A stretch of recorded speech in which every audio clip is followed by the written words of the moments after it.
Coming up on the Lui Diaz Podcast. It's a lot of trust involved in creating mandalas as well. And I think in that sense, they're a really beautiful metaphor for life. Hi, and welcome to the Lui Diaz Podcast, the podcast where you'll meet some of the most fascinating and incredible people from all walks of life. And together, we're inviting you in to be our special guest as we take you through some of their amazing experiences, adventures, and journeys. So sit back, and I hope you enjoy this episode of the Lui Diaz Podcast.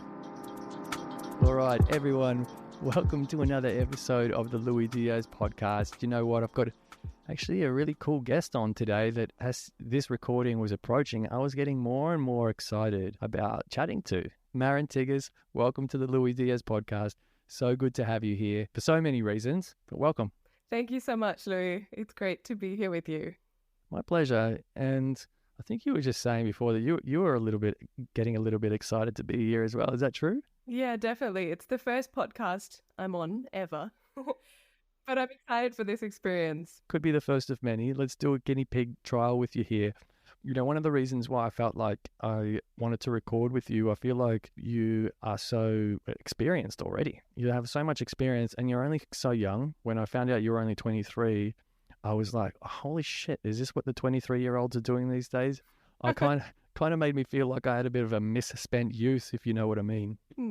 A little. You know, we all move at our own pace. Yeah, exactly. And I'm interested in the pace that you live at. So I guess just to get everyone up to speed, you're an artist, you're a yoga teacher, you're a bit of a traveler, and we want to touch on a bunch of all of these things throughout our recording today for the audience. But I've got to say, Maren, I think you're a little bit cheeky because usually before I go into a recording with someone, I usually ask people to give me some information on them or send me a blog or send me some things that I should know about you that might not be readily available online. And you did an amazing job, and thank you. You wrote down some really wonderful responses to some of the questions that I asked. And you mentioned the mandala art, you mentioned being a yoga teacher, you mentioned a lot of your influences and inspirations, and you missed something that I found out later. Really? Yeah. Now I'm curious. Yeah. Mm-hmm. I found out that you have actually a very beautiful voice. Aw. And I was sitting here. Yeah, I was sitting here probably about 15 minutes ago listening to you sing. Did you watch some videos on YouTube? Is that where you found it? I did. I found you on YouTube. Right. Those are really old videos, to be honest. I haven't recorded any in a few years, but people keep telling me to finally record again, and I definitely feel the inspiration. God, they're it's good. Just about finding time. Gee, you really took me away. You took me away to a special place, actually. I think it was, what was the song, When the Walls Come Crashing Down? It was a cover from Samuel Lockridge, and I was gone. I was captivated. Was I playing that on the harmonium? Yeah, is that what it is? It's a harmonium. Yes, it's a harmonium. It's like this ancient Indian instrument that has a really special sound. My God, you are so talented. Thank you so much. And I'm going to probably shower you with compliments throughout this whole recording. Feel free not to thank me every single time. But sure. Really, I mean, talking about doing a little bit of research on you, learning a little bit about you before coming to this recording, feeling like not only personally maybe I've misspent my own youth, but also learning a lot about your lifestyle. And I don't even know where to start. Where do we start? What's on your mind? Because there's so many places we could go, and I feel like they're all kind of related, but they're kind of different. Yeah, they seem to merge into each other, doesn't it? Yeah. We could start with yoga since I'm so immersed in a world of yoga at the moment. I'm currently living at a yoga retreat center, a yoga school in the Northern Rivers in Australia. Yeah. So I'm surrounded by yoga and a like-minded community every day. So maybe that's a good spot to hop in. Yeah. I think I read you had become a fully qualified yoga teacher at the age of 19. If I've mentioned it already, you're 23 now. So it's been a little while. And so bring us up to speed with that and that journey and what's got you here. Yeah. So I did my yoga training at this very place that I'm currently staying at. And I enrolled into this training while I was traveling Australia as a backpacker right after finishing high school. So I had just turned 19 and I was volunteering at a different yoga retreat center in the Blue Mountains and felt incredibly inspired by the yoga teachers over there. Really found my community and what I wanted to do at that point with my life. So I was brave enough to simply go for it. And I just signed up to a yoga training without having done yoga for very long. And it was just really a little bit naive but youthful spirit who was just ready to go on an adventure and to try this. And I signed up for this yoga training at this yoga school that I had never been to. And finished that course over here. Loved it a lot. It's definitely a challenging journey because yoga teaching in a way is public speaking, and that's daunting for so many people, especially in a second language, but I loved so many aspects of it. And it's grown since then. I've done another training in a different yoga style over in Germany in German, and now I'm back in Australia teaching in English again. Yeah, cool. And so talk to me a little bit more about the origins of yoga in your life. Was it kind of coincidental? You just discovered it here on that backpacking trip?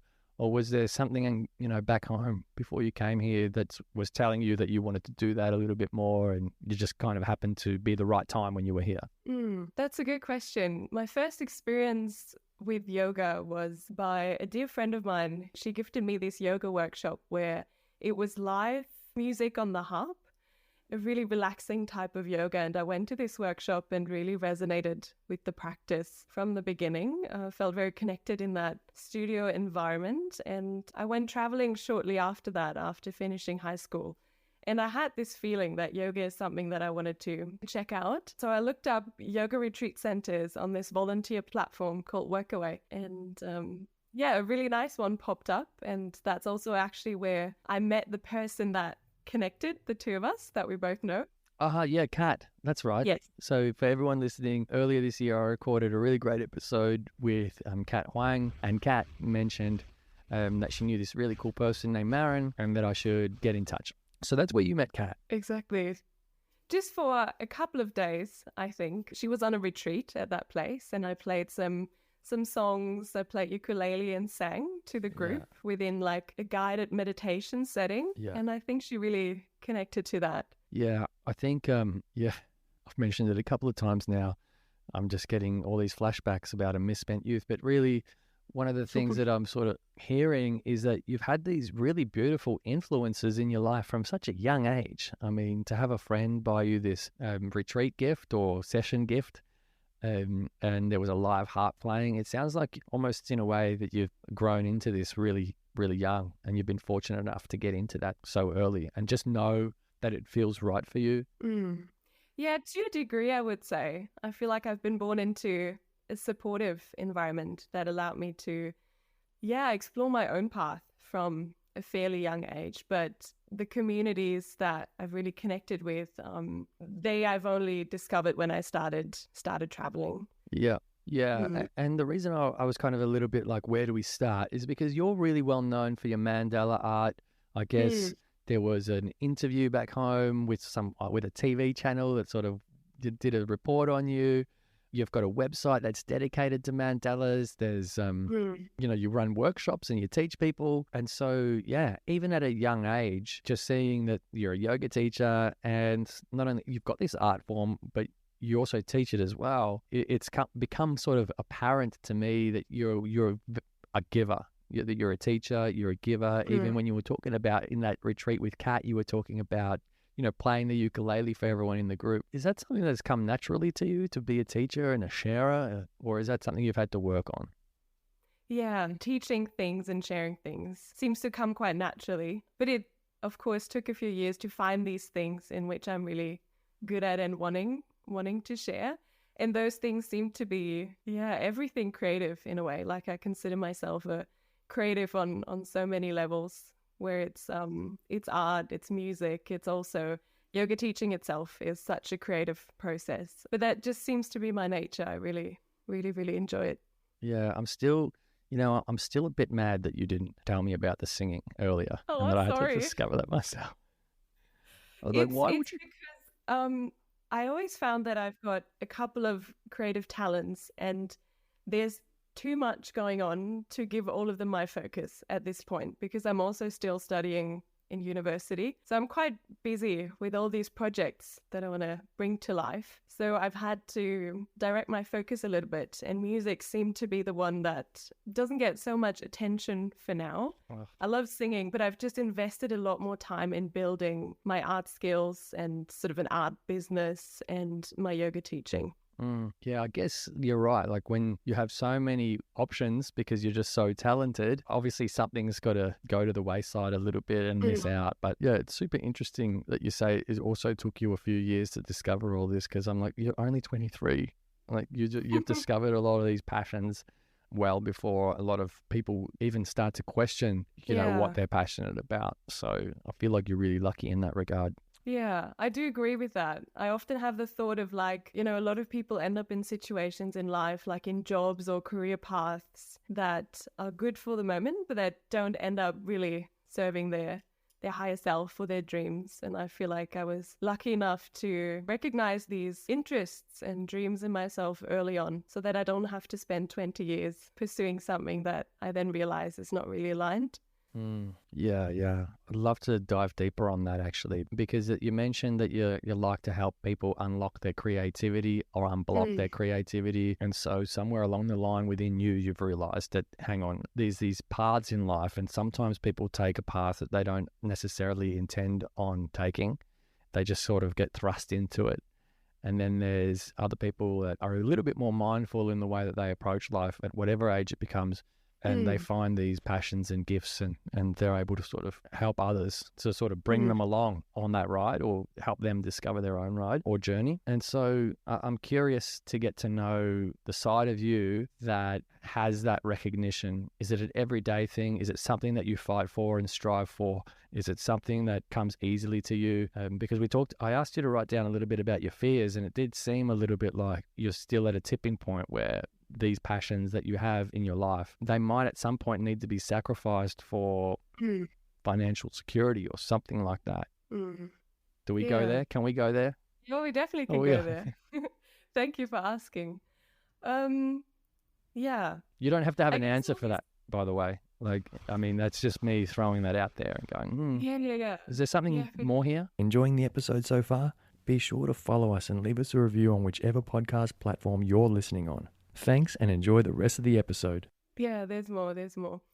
So, yeah, I guess all of these passions of mine, like their continuous journey to develop these, and I pursue them because I feel such a strong inspiration to go there. But it doesn't mean that there isn't a part of me that is still, was still raised in a society, in a context where it's not really normal to just start pursuing creative dreams and to call yourself an artist and to start traveling. So I definitely grew up with the expectation of you go to uni, you find, a good career. Sort of the German society is also really like a straight path kind of thing. Like at least that's the impression that I got, that, you sort of stick to rules, you do what's right, and then you live a traditional life. And that just felt too small for me, and definitely still feels too small for me. So I always felt like I've got no choice. So I need to at least try pursuing those things that are really calling me.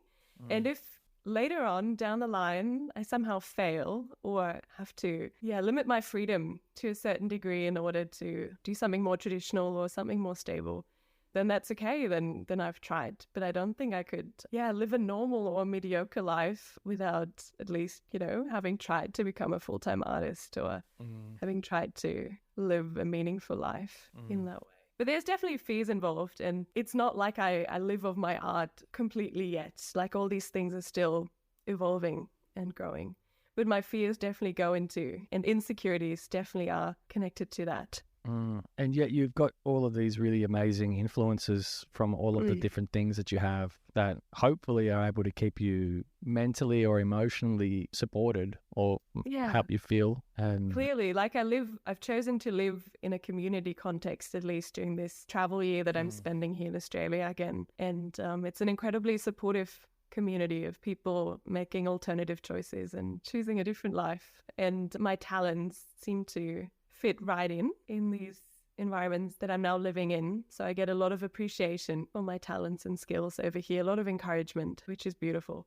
Because there are circles of, let's say, corporate people or something where I would feel a lot more insecure about these things that I do. Whereas in the environment that I am now, it's really appreciated. Yeah, I think there's a couple of things to touch on there. The first one is like if somehow you manage to obtain the courage to make these choices and see them for what they really are, to know that there's that, as you called it, normal or traditional or I guess, I don't know, mundane, I'm not sure if you called it that, way of living that, you know, didn't really appeal to you. And then there was this other path that you thought, well, if I don't try it, then I'll never know. And it's that thing, right? Like people always say you won't regret doing something or you won't regret trying something. You'll only regret not trying it. Totally. Absolutely.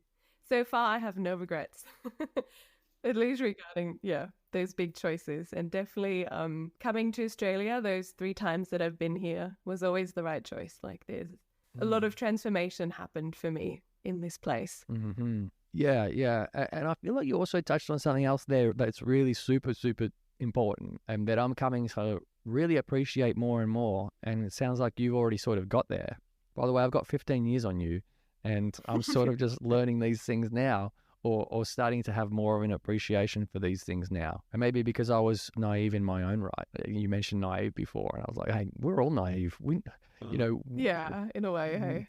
We don't know what we don't know. And I think, some people develop really strong egos where, once they're an expert in something, they just become like they stay there and that's their comfort zone.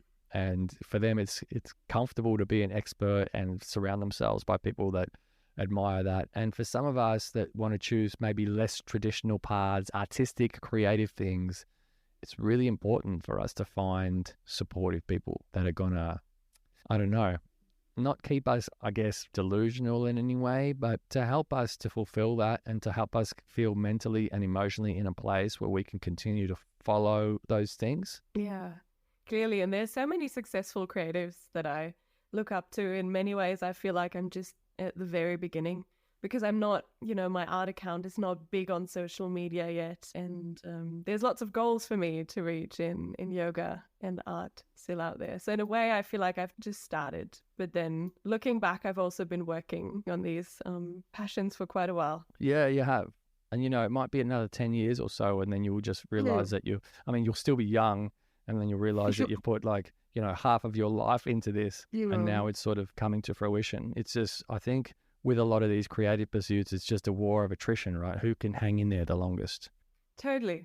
And with art, it's also been really powerful to see that sticking to one specific style or one specific thing and pursuing that for years allows you to grow in a really powerful way. Whereas there's lots of artists out there who do a little bit of pottery and a little bit of this, a little bit of that, which is also beautiful, I myself have so many creative interests, but the mandala art somewhat found me, or I found it when I was, I think, around 15 or 16. I started drawing mandalas and I like this art style so much that I've decided to stick to it over the years. So I've been drawing mandalas specifically since I've been 15, and that allowed me to really grow in that area and to create really intricate artworks. I never thought I'd find myself researching mandalas, but then coming onto this, For sure. Coming onto this chat with you, I was like, oh, here's something that I know absolutely nothing about. I better actually look into it. And I'm talking like an hour ago. So I went on YouTube and there was this quote, and I'm not sure who this quote was by, but a mandala symbolizes that everything in life is cyclical and is never ending. And I was like, oh, yes, I like that. I love that. Totally. The interconnectedness of all the different elements. Why don't you explain in your words, like, why mandala art? What is it? And what is it about it that drew you? So in general, I would say mandalas or mandala art is a beautiful circular art form that is characterized by lots of patterns and symmetry. Lots of repetition around a circular drawing. And what attracted me to them is just the beauty of it, the symmetry.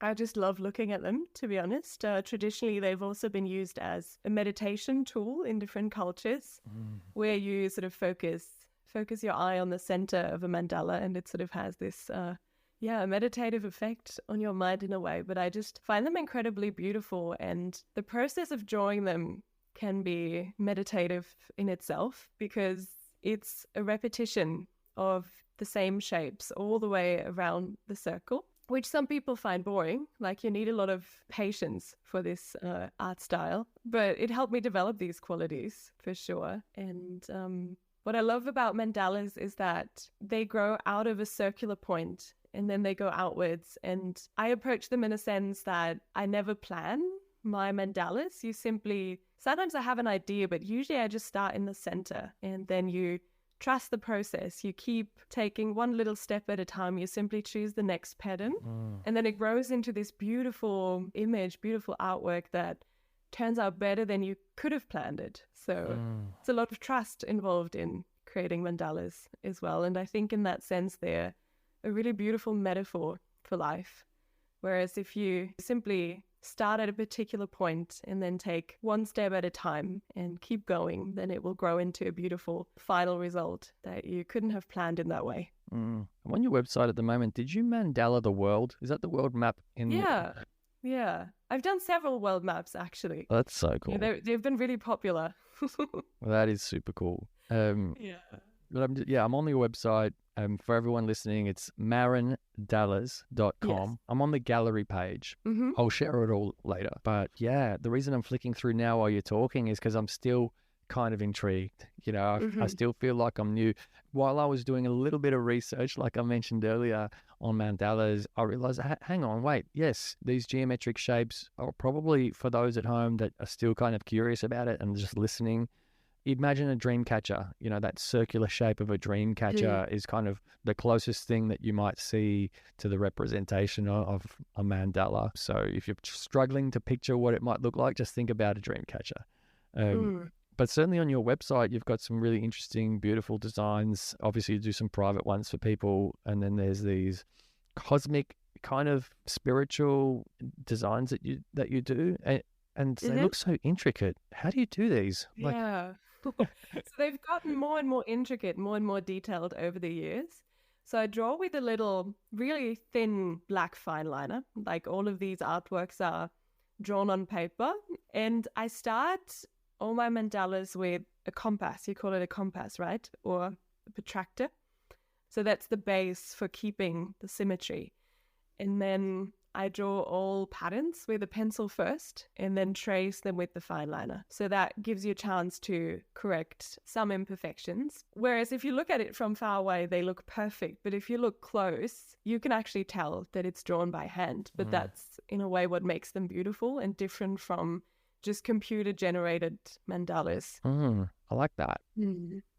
Yeah. Like a few years ago, I sort of was contemplating, hand-drawn stuff and just realizing that there is actually beauty in imperfection. And there's probably more beauty in imperfection than perfection itself. I'm not sure how you feel about that. Oh, I totally agree. Yeah. And the thing with mandalas, like, people always ask me, what do you do if you make a mistake?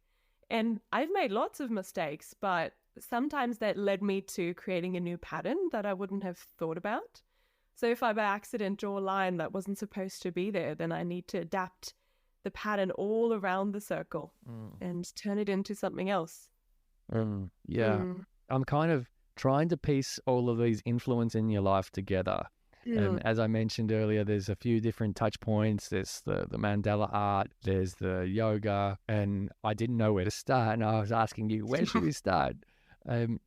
But I think the reason why I was struggling so much is because I know that these all tie together somehow. I just I haven't figured it out yet. And I'm I'm starting to piece it together a little bit. One of the things that you talked about before was patience. So, with yoga, it's inherently linked to meditation, you could say. And that's a real art of mindfulness and, I guess, patience building. Yeah. Which is something that you would build with the creation of these beautiful mandala pieces. The other thing is with the yoga, and I'm taking myself mentally back to the yoga mat, right? Where you are like, I'm a student, by the way, not a teacher. Well, just really quickly, we're all yoga students, to be honest. It's a lifelong practice, and I'm as much a student of yoga as you are. But I've just also learned how to share, how to be a yoga student with others. Yeah, I'm glad you shared that, because I was actually going to ask you about teaching later and then ask you about, I guess, where do you go when you're 23 and you're already teaching people all of this amazing stuff? I'm like, what are you learning? But just quickly, just to finish off, I was kind of picturing a whole, I don't know what you'd call it, like a cycle of yogic poses. So it might be like a vinyasa cycle where you might start in, is it like cobra pose or something like that, and then you end up, on your feet and doing some sun salutation or something. Yeah, exactly. Correct me if I'm wrong. I might be getting all these terms wrong. And that's also cyclical as well. It also feels like that's circular and that's cyclical, and that's teaching you patience and discipline as well. And I think one of the things that I really remember loving hearing when I was in the yoga class, because I'm such a perfectionist, is that like it doesn't need to be perfect. Your level doesn't need to be at that same person's level. Clearly. It's such an individual practice. And if you force yourself to practice in the way somebody else does, it could be more detrimental than beneficial. We all start where we're at, and, some aspects of yoga are just anatomical limitations. Like, not everybody can show off the cool Instagram yoga poses, and that's really not what it's about.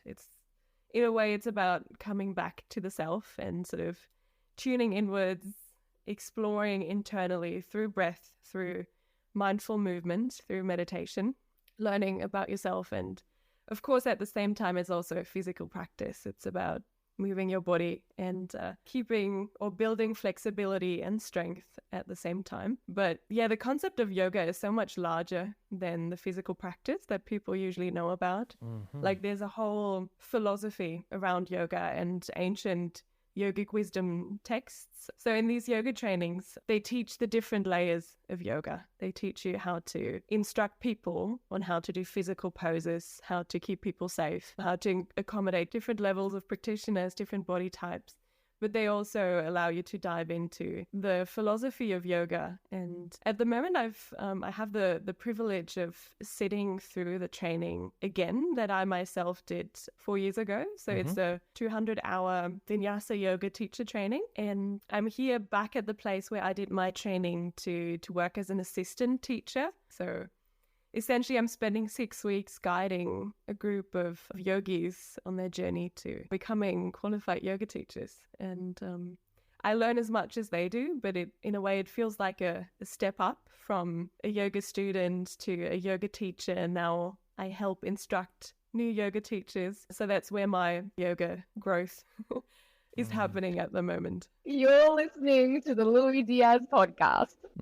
Yeah, no, I love that. And it kind of reminds me of something that I spoke to Hector Marcel about back in, I don't know, episode 17. I feel like it was ages ago now. I spoke to Hector.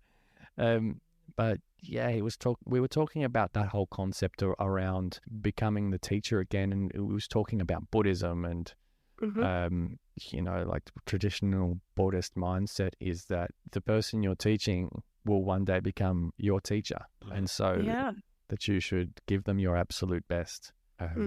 So that whole notion in itself is very cyclical as well. And it's funny that even when I was researching Mandalas earlier, they talked about Hinduism and Buddhism as being some of the origins of Mandalas. And one of the things that really broke my heart actually was watching those Buddhist monks make the colorful mandalas with the colored sand. You know about this. I know, but yeah, keep explaining. Oh, well, for anyone listening, if you look it up, Buddhist monks creating mandalas with colored sands, you'll see that they make these ginormous, like huge, right? Intricate pieces, and they're just absolutely stunning, yes. And then they just destroy them. But it's such a beautiful practice. I mean, when I first found out about that, I was like, what's the point? How can they? Because I treasure my creations a lot. Like when I spend hours and hours, sometimes it's like 80, 90 hours or something, working on one drawing, one paper. You really identify with that creation because you've put so much love into it. But what they teach is really the lesson of impermanence, that everything is transient and that the practice is in creating for the sake of creating, not for the sake of then attaching your ego to that creation, but to actually connect to that creative flow there's also this idea of artists being a channel for something higher coming through them. So that also helps you to identify less with the work that you produce and see it more as I'm just getting something out that is coming through that wants to be expressed. But then I sort of surrender to the fact that everything is transient and impermanent. Yeah. It's a concept deeply rooted in Buddhism, and I connected to it a lot during a meditation course that I did a couple of years ago called Vipassana. Have you ever heard of those? I have heard of a Vipassana. Can you explain it again for me? Because Yeah, sure. So the course that I did was a 10-day silent meditation course at a Buddhist meditation center where they teach you a particular meditation technique. And what is so intense about it is that there's no phone, there's no talking, there's no form of entertainment, nothing to distract you. You don't even have anything to write. And there's lots and lots of hours of meditation practice during the day. And yeah, it's really intense in that way, but it gives you time and the right environment to turn inwards, to really deep dive into meditation and to develop a new discipline around it. So that was a powerful, profound experience that I feel like I just signed up to it. I just heard about it and it was like, yep, gut feeling, feels right. That's what we'll do. And then I just rocked up there and started meditating for 10 days. And it was definitely one of the most challenging things that I've done, but clearly transformative. You get really familiar with the workings of your mind, where sort of that, in yoga, we often call it the monkey mind, that goes into worries, into thoughts of the past or the future, but it's never quite in the moment. I think I've got a gorilla mind. Yeah, that could be the case. Yeah. Very strong monkey. In a cage, no bananas, very hungry, very irritable gorilla. Yeah. Yeah, look, I really love that. There was so much that you touched on then. Firstly, the gut feeling thing, right? And it seems like you've developed at some point throughout your life, you developed a strong... Intuition, maybe? Intuition. That's a great word that I was obviously struggling to find. A strong intuition and a trust, I guess you would also say, or a connection to your gut, and that gut feeling. And then you've been following that. I love that about you. And to be honest, it's been getting easier because I've made certain choices that I felt I was meant to do or that felt right. And then they just led me on this incredible path. And then it becomes easier to trust that gut feeling. But it's still a practice. I still have moments, especially while traveling, where I don't quite trust that the next step, whatever it's going to be, is going to work out well. I mean, in travel, you experience that concept of impermanence really intensely because everything is transient. The community that I live in at the moment, it's a group of wonderful, wonderful people volunteering here and working here. But they're always coming and going. You always have to allow the fact that this place is changing. Every time you talk and say something, there's 2 or 3 things that I want to talk about after that. But then I have to obviously pick one, and that's why I'm struggling right now. Yeah. Well, trust your intuition. You'll know which one. Well, I'm going to go with my gut and continue down the line of the gut feeling stuff. And I love that you talked about that and that you explained that it's getting easier and easier for you. That's so awesome because I'm kind of addicted to learning stuff, especially about the human being and our capabilities. Anywhere from laws of attraction stuff to neuroscience stuff. Yeah. Real, I guess, woohoo out there stuff to the neuroscience stuff that is actually, from what we've been able to track so far, scientifically, we've been able to measure some of these amazing things and even get to that sort of water's edge, if you will, of that neuroscience before it turns into woo-woo. I sort of linger in around that area where I love doing that research. And one of the things that you said that I loved the most was about the gut feeling getting easier. It's like so correlated with a lot of the stuff that I hear from all of those other areas about if you keep practicing something, it gets easier, right? If you keep going to the gym, you'll get stronger. Yeah. And so I feel like that's a real awesome trait of yours, that you've been able to really hone in on that and go, oh yeah, it gets easier and I'm able to use it more to my advantage. Yeah. Not many people talk about that, No. I'm sorry. And I think a lot of people have, an internal, whatever you want to call it, guidance system, like an inner voice that tells them, I kind of want to paint or I kind of want to travel to South America or something like that. But I guess if you continuously suppress that voice or don't listen to it, then yeah, it can't really grow into something. Like it gets really quiet. But if you give it a voice, then you're much more connected to that in a sense, where you can just tune in and figure out the right path. Not to say that, you know, sometimes we we do a few detours in life where we thought something was great, but it really wasn't. But you're still learning an important lesson. So yeah, of course. I mean, like, you're not making one incredible choice after the other in life, are you? But I do love that you talk about the gut feeling that you've been able to, that intuition that you've been able to continuously trust and continuously allow to guide you and give it a voice. I think part of that is also that I feel it so strongly when I make choices against that feeling, when I do things because I'm supposed to, or because I have to, or because, you know, making choices out of fear. Like I feel these things really strongly. Like I really dislike doing things that I don't want to do. So the alternative is to listen more to that intuition. And I mean, we're not talking about things that are good for us, like, you know, doing things like push-ups or like dips or burpees or something. Yeah. We're talking about like real life choice things. Yes. You know, whether to drop our passion to pursue a career that we know is going to pay us really well. But clearly, leave the life that you're familiar and comfortable with in the pursuit of something more, hopefully, but which is still unknown in a sense. Yeah, I think. And with art, when relating that to art, I have a lot of people who look at my art now and they see these intricate drawings and they just think, wow, you're so talented. Like I often hear, this is such a gift. And while it is a gift, it is mostly the result of practice over a lot of years. Like it's the sort of daily discipline to come back to it and to hone in on a skill. And yeah, pursuing art over those years has really taught me the power of sticking to something and giving that my energy. Yeah, and I mean, you are very talented. Geez, I'm just thank you. For those that can't see me right now because you're only listening, I'm looking back at my computer and looking at some of these artworks. They're beautiful, really they are. And I had no appreciation for mandalas before earlier today. I'm going to put my hand up here and be honest about that. I didn't know what they were. I couldn't explain it to you, but obviously a couple of hours of research and I've developed a whole new appreciation for the art form and what it does for the artist as well as the perceiver or the viewer of the art as well. But gee, I just lost my train of thought. You've discovered the beauty of mandalas. I have. And it's not the perfect art type for anyone because it's such intricate work and it requires so much patience, whereas there's other art styles like more abstract art where you can just express yourself way quicker and don't have to sit down super close to the page for hours.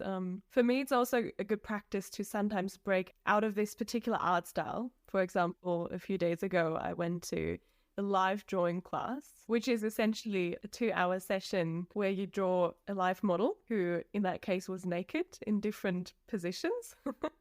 Have you heard of live drawing? I've done a lot of live drawing in my life. Really? Cool. Yeah, I have. Yeah. So that's something that requires me to be a beginner because I'm not practiced at just sketching people in 5 minutes. So different. But it's good because it happens so quickly that you can't you sort of overcome the inner critic because you don't have time for perfection or for questioning. You just have to do it. And that's really powerful for the creative journey. Yes, I do love that because you talked earlier about a lot of artists having all these different art forms that they like and you having chosen like mandala art form really at a young age and, you know, sticking to it and you seeing the benefits of that. Also, you were introduced to yoga at a young age and it's something that you continue to pursue. And so one of the things that was on my mind a little bit earlier when you were talking about that stuff was like, hang on, yeah, awesome bubbles, like beautiful bubbles, amazing bubbles. If you could stay in those bubbles for the rest of your life, then wow, great. You know, but what do you do to get out of those bubbles? Because I feel like in life, bubbles are good and then we need to get out of them. We need to break out of them at some point. And I think the life drawing thing for you is a perfect example of that. And I love how you talked about the inner critic because you're right, the model changes and then you've got to flip the page over and then you've got to start drawing another pose again. Totally. Yeah. You don't have time to critique it, which is great. That's a really good question, actually, because I feel like at the moment, I'm super excited about my life at the moment, but I really know that I am living it in a bubble because I'm essentially spending a year or longer, who knows what's happening. But I'm spending a lot of time within yoga communities. So I'm in a bubble 24/7 in a sense, but it's really a bubble that is me. So it gets me really, really excited about life. And yeah, I guess I could do more breaking out of my bubbles, because like creative spaces and yoga spaces and sort of like conscious vegetarian communities, that's really where, I feel at home. Yeah, you know what? Like, I don't want you to get the wrong impression of where I was going with that, actually, because Okay, I'm playing devil's advocate a little bit here as that's well. fine. Because at the same time that I believe it's important to break out of bubbles, because how do you know how lucky you are unless you step out of a bubble and go and get to see it? Also, B, how do you know you're not missing out on something else that's awesome if you don't step out of the bubble that you're in? That's another good question to ask yourself, I guess, at some point. Yeah. But For then I guess on the flip side of that, once you have found your tribe, your community, the things that make your heart sing, bubble away. Bubble like a bubble bath. Totally. And that's, in a sense, that's what makes being back in Australia this time so different from the time when I was backpacking over here after high school. I stayed at the same yoga retreats. I did a similar thing. But back then it felt like I'm just doing this as a holiday for a year, and then I'm going back to my serious mainstream life, study at uni, do it the proper way. Like that was my mindset back then. I sort of gave myself freedom for a year, but I always felt like, oh, this is just exploring for a year and then I do the proper stuff. Whereas now that I am still finishing up my degree, but where I have studied at uni and went back to Germany and all that, I now don't consider this just a trip. I consider this my life, and I allow myself to think in ways of, what if I just, stay living in a yoga community or stay in Australia or in a similar place somewhere else in the world. And that feels really, really exciting. Yeah, and that is exciting. And I think you have every reason to be excited. And if you're excited, then just keep going with that. And again, like, I don't want people to get the wrong impression about me and my idea of bubbles. I think it's really important to try a lot of things in life, a life of lots of things tried, I think, is a life well spent. But I believe, honestly, that you should always run towards doing the things that make your heart sing, like run, like sprint towards them and go for them as much as you can. And it sounds to me like that's what you do. That's your way of living, actually, in general. And finding a supportive community is such a game changer. Yes. To be honest. Yes, that's so true. That's come up a lot, actually. And, this whole podcast thing that I'm doing, for example, it's a very solo kind of thing. And I've realized, hang on, if I just find a few other creative people, we can spur each other on. And then I found out, have you ever heard of Mr. Beast? No. Apparently he's the world's biggest YouTuber. Someone only introduced me to him. Yeah. Exactly. That's a pretty great title to have, I must say. I'd love to be that someday. Yeah. I'm not sure. That. I'm not sure I'll ever do the work to get to where Mr. Beast has. But in short, I'll give you the Mr. Beast rundown, right? And it's got to do with your whole community vibe here. Mr. Beast was making YouTube videos and, he was trying it out and things weren't going so well. Or he realized that things could be going better. And one of the things that he talked about in a video that I watched was that he got a little community of other YouTubers, like 3 or 4 of them. And they would get on Zoom calls like every day. And they would talk about different statistics and different thumbnails. And they would talk about absolutely everything in the A to Z book of YouTube, right? They would discuss it. And he said that on some of those days, he'd be on calls from 7 a.m. till 10 p.m. with these people, talking about, strategies to get better and better. And it took his channel about 5 years. And that's 5 years of work, before he then suddenly made it big. But I mean, look at the results now. And that's just shows not only something similar that you have is that dedication to, perfecting or sticking to that art form that you really love, but also finding a community that supports that. I think you're on the right track. You might be the Mr. Beast of Mandalas at some point, or who knows? Yeah. Let's see. I'd love to be. A big vision is also to, I love what you just said, that story. Connection. It's all about connection, isn't it? Connection is another big theme in my life, I would say, which became incredibly clear throughout COVID as well, because my life during COVID was such a big contrast to the travel that I did before and the travel that I do now and the sort of living in community. And it just, I mean, it wasn't a very fun time, but it just stressed the importance of being connected to the right kind of people. Yeah. Yeah, I can vouch for that. Yeah. But you also mentioned that you're studying. Why don't we talk about that for our listeners? Because believe it or not, I found out that you're studying health psychology. Is that right? Yeah, exactly. And that wasn't hard because you gave me that information. What, and here we go. Let me set this up for you. Remember at the beginning of our chat where I said I couldn't figure out where to start? Mm-hmm. And then somewhere in the middle where I was like, well, I didn't know where to start because I could sense that all of these things were connected in some way and it was just overwhelming me, in short. And then I read that you are studying health psychology. And then when I was doing my research on Mandalas, I saw something about Carl Jung. You know Carl Jung? Oh, Carl Jung. Yeah. Carl Jung. Yeah. Carl Jung, like the internationally renowned psychologist, I guess you would say. It's really funny that you mention him because I've got, I think I've got one of his quotes on my Mandala art website. Yes. Do you? Yeah. What does it say? Where is it? I can't quite remember, to be honest, but I know it's there. Oh my God. Yeah, he talks about mandalas, doesn't he? Yes, he does. Oh, there you go. See? It's all connected. It's literally connected. all connected. Everything that you do is connected in some way, which is just wild. But talk to us about... It's nice that you stress that because I'm not so aware of that sometimes. You know, it feels like these different subjects of interest, but actually they all find their way together. Yeah, and I know exactly what you mean because, like, to give people an example, I've written a children's book, okay? I have taught people how to skateboard and I do this podcast. And to me, they kind of all feel unrelated. And then when I read your write-up that you sent me, the responses to the questions that I asked, I could sense that there was connection, but I couldn't quite figure it out. And I feel like as much as this chat has been, you know, talking to you and learning about you and sharing more about you with your audience, it's been about me trying to figure out those connections. You know, how is all this connected? So yeah, I'm glad that you're glad that I brought that up. I'm glad that we're kind of piecing this together now because you talked about community before, right? You talked about community as being something that is ultra important in your development and you sort of pursuing the things that you're passionate about. But I feel like now that we've figured this out, I'm saying we because you've done it just as much as I have. I feel like having adjacent passions is also super important.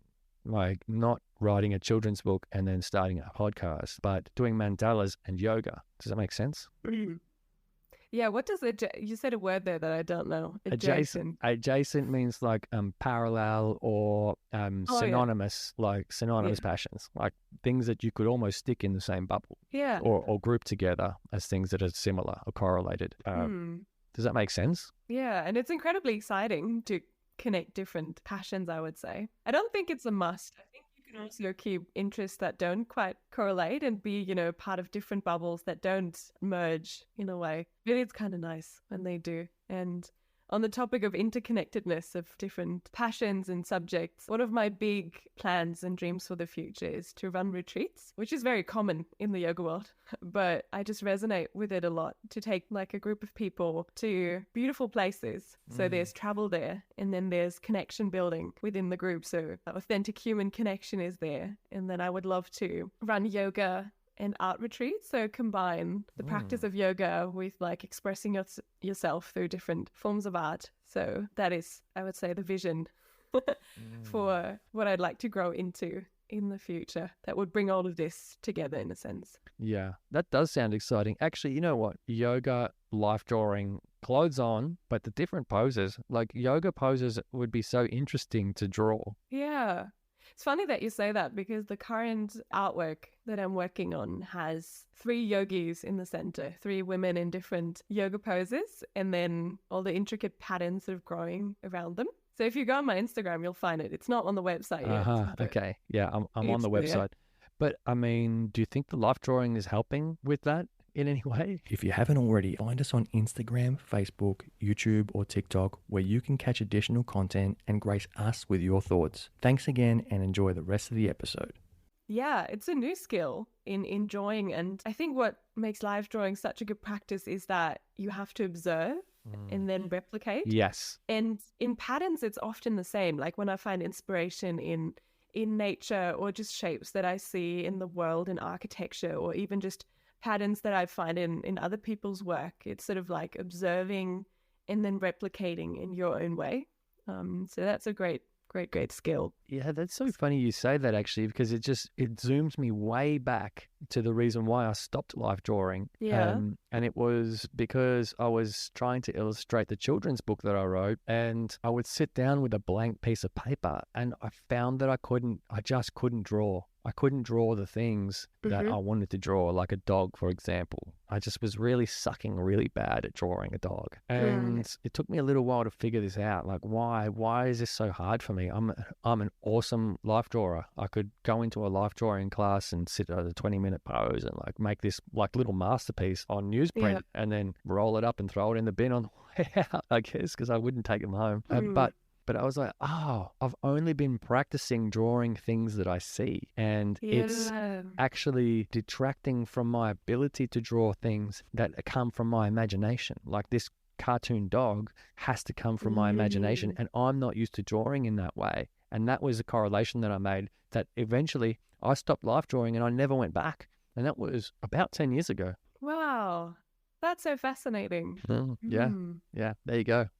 So you ended up illustrating the children's book by yourself? I actually got a message from someone in Canada just today, literally today, who said, I brought my copy of your book to Canada and my friends love it. But yeah, I ended up illustrating it myself, and it was cool. Great project, completely unrelated to the podcast, but something that I like to reflect on. Yeah, fantastic. And I mean, I'm fascinated with all other artists and art projects for sure. And to finish a project like that is, I think, really incredible, especially if a lot of the illustrations come from your imagination and not just looking up the image of a dog and copying it exactly, which is also a skill. But it's fantastic. Yeah, it's just funny that you said what you said, because I was okay. But I think that's a really amazing idea that you have, to run the retreats, to bring the passions together. It's the travel, it's the authentic connection, and then obviously if you can do the drawing, it's a really great idea.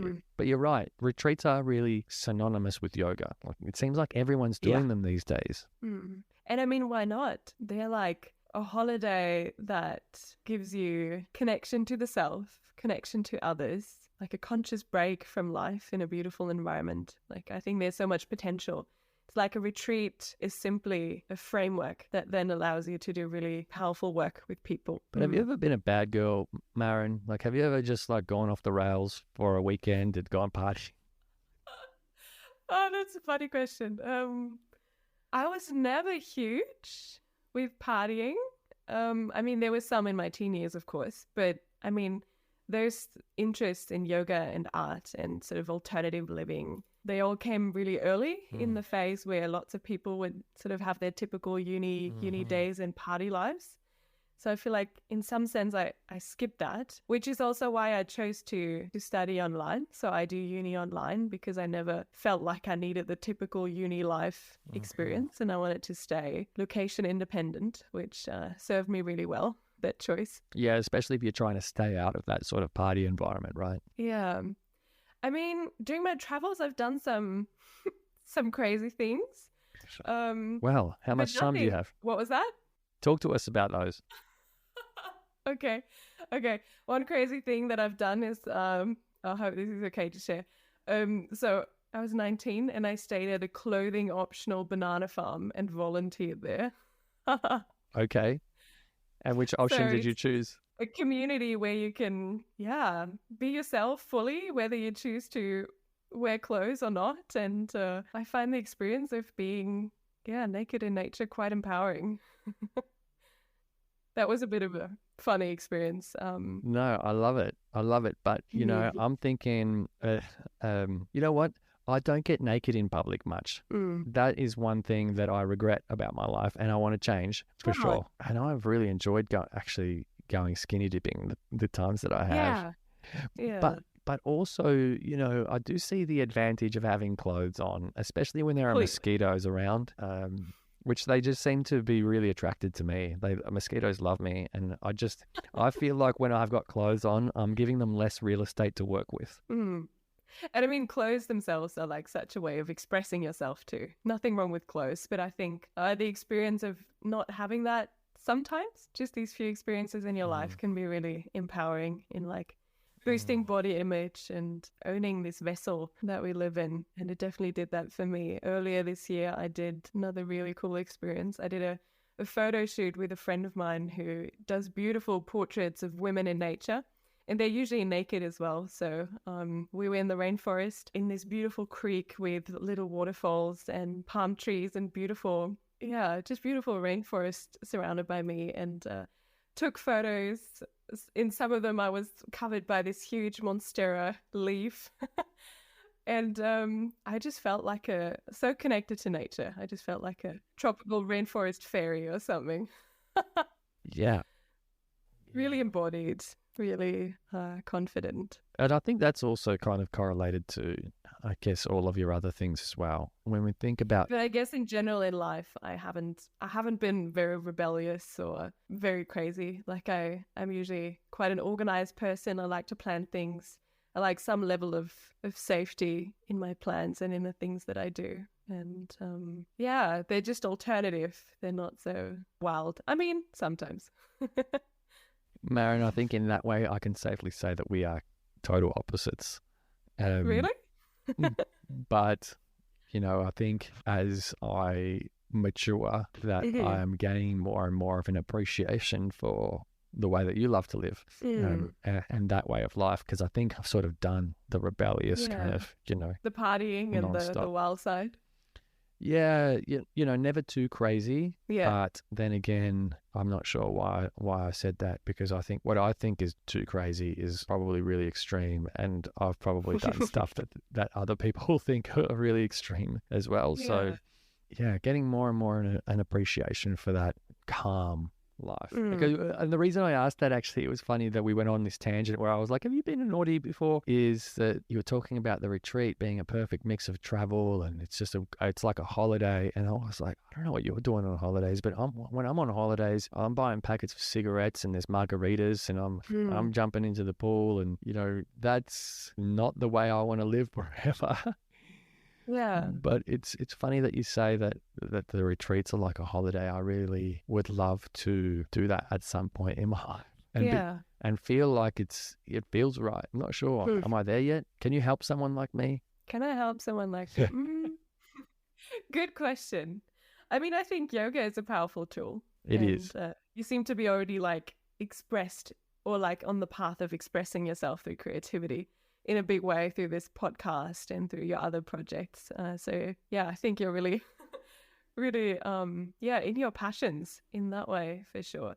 And I also have a bunch of like unhealthy habits and things that I'm trying to overcome, building discipline and... Great. Can you share some of those with me? Because like, honestly, the whole time I've been sort of researching you, talking to you, I'm like, gosh, this woman is so pure and just like, you've just found all of these passions so young. You talked about like the typical German life being so linear and so straight and all of this. And I was like, but you've done linear, straight in all of these amazing, perfect ways. And I've kind of been sitting here feeling worse and worse about myself and my own life choices at your age.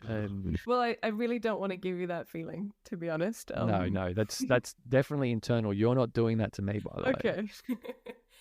Good. But I mean, like, what are your struggles? Such good questions. I mean, I guess part of it is that what you see, like the external side, of my life, of the skills that I've built and that I'm building. Like when you look at that, it looks so, I don't know. Amazing? Yeah, amazing in many ways. And while my life is really amazing at the moment, there's still a lot of all the hard work behind it, all the struggle is not really visible. And maybe I'm not sharing enough of it. Maybe I'm just portraying like on social media and these things. Maybe I'm just portraying the fun bits a little bit too much. But I guess one thing I would say is eating habits. Because at these communities that I live in, like they usually have really good food. and a lot of it, and you get served it, and sometimes you're on kitchen shift, but usually, you know, somebody else cooks kind of thing. So overeating or like emotional eating is something that I've definitely done, and I'm still really attached to food as a sort of pleasure, of happiness. Oh God, me too. I love it.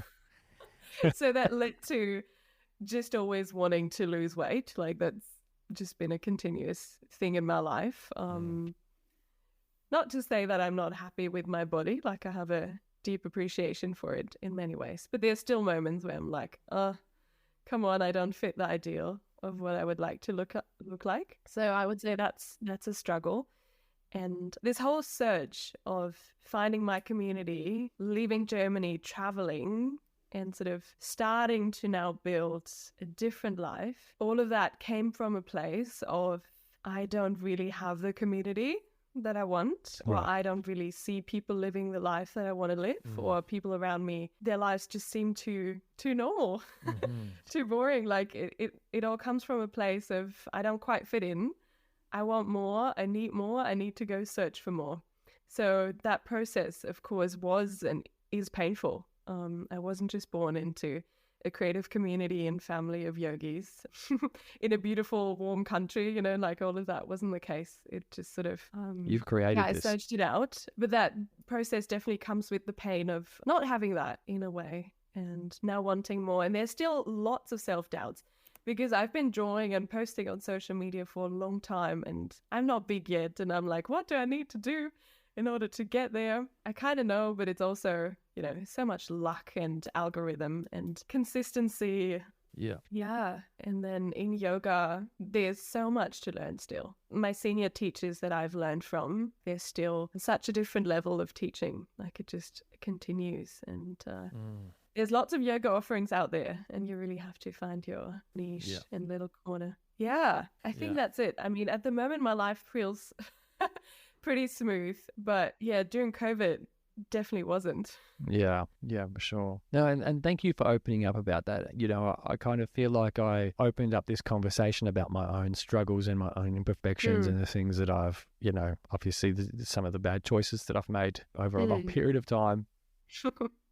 Because, and I'm sorry again, but I wanted to know, like, am I unique in that? And I know that I'm not, but like, I look at someone like you who's just like, seems to be living the dream, and you know, it feels a little bit disconnected for me to be able to fully feel like I can relate with you. And I think that that's where I was coming from when I was like, the yoga retreat holidays sounds like a holiday, but I'm not feeling the calling or the connection there, because I feel like, you know, that bad boy side of me is still a bit of a monster that still needs, you know, to be acknowledged in some way. And so, you know, asking you about your struggles has made me feel and you opening up about it, thankfully, has made me feel way more connected to, I guess, not only you here now, but hopefully the audience as well. And it also makes me feel more connected to hope as well as a thing. You know, it's like, here's this like gorgeous human being who has the voice of an angel, who creates these beautiful art pieces, who's just coming along in her life in her early 20s, for God's sake. And she's a teacher. She teaches people and shares so much and has this great community. And so, yeah, I feel like just to sort of bring it back to people that no matter where you are in your life right now, getting to where you want to be will require some kind of struggle, I guess. And there's, big challenges in the way. Another big challenge that's in my life at the moment is that I don't have a permanent visa in Australia, in this country where I've really found my community, really, really, really love. So I don't really know what's going to happen with me after this visa runs out. I don't really feel called to go back to Germany. That just doesn't seem to be my place. I might go back for a few years, for a little while, we'll see. But yeah, that situation makes it really difficult when you've sort of found community and found a place that just resonates in like climate and just feels right. But then there's these external restrictions of like, well, if I was a doctor, then I could just, you know, decide to move to Australia. But Yeah. And I think, obviously you've so far in your life, you've been able to figure out the things that you don't want to do, figure out the things that you do want to do, be able to chase them and pursue them, fulfill them, create communities or join communities around them. And so I think right now where you are in your life, yes, it's not perfect. Yes, there's still struggle, but you've built some really strong foundations for how to tackle that next challenge. Yeah. And yeah, obviously there's more to come, but those foundations are really, really important to get you to where you need to be, and maybe just trusting that gut some more, which is something I really need to learn to do. Yeah, for sure. Trusting the path. Yes. Far, it's been unfolding even when I've been so worried about things. Yeah. And I love that. And I feel like I could just keep talking on and on and on and listening to you talk about your passions and things. And thank you for opening up. I know this was your first podcast. I know I threw a few curveball questions at you, and you mentioned earlier that it's like a public speaking experience as well, which is not within your comfort zone, but I think you're amazing. I've loved having you on. I've loved learning about you. I've loved the things that you've shared, your philosophies, not only the great things about your life, but your struggles as well. So I want to say a huge thanks for agreeing to sort of come on the podcast and like do this with us and all of the rest of the people out there. Of course. Thank you so much. It's definitely a big honor, and I've realized in the process that doing something like this and reflecting inwards, in the questions that you sent me before and now in talking to you, it's just, this big process of self-reflection and of becoming aware of where I'm at in my journey and where I want to go.